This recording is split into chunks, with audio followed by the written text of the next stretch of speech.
আসসালামু আলাইকুম, শুভ নববর্ষ। কি কস আজকে পয়লা বৈশাখ? আরে আগের পয়লা বৈশাখ নাই রে, আগের পয়লা বৈশাখ নাই।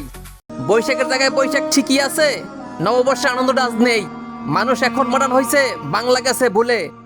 আরবি বাংলা বাদ দিয়ে 31st নাইট করে পোলা মাইয়া মিলে।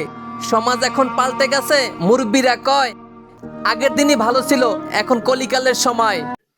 ঠিক ওর লইগে একটা ভিডিও করতে পারি না, মানে তোর লইগে যে কি লেগে ভিডিও করতে পারি না বুঝি না কিছু। ভিডিও করতে আইলে তোর সমস্যা হয়ে যায়, কারণটা কি? আমি ক আছে কি কারণ, সমস্যাটাই ক, কি কারণ তোর? মানে একটা ভিডিও করতে গেলে যে কি সমস্যাটা করে আপনি দেখেন, কি সমস্যাটা করে। আজকে বস্ত্র একটা দিনের ভিডিও বানাইতেছি, তাও সমস্যা করতেছে। আচ্ছা দাঁড়ান, আজকে ওর খবর আছে। আজ কৃষ্ণ চূড়ার ডালে ঢেকেছে লালে লালে সেই রঙের হৃদয় ছড়া।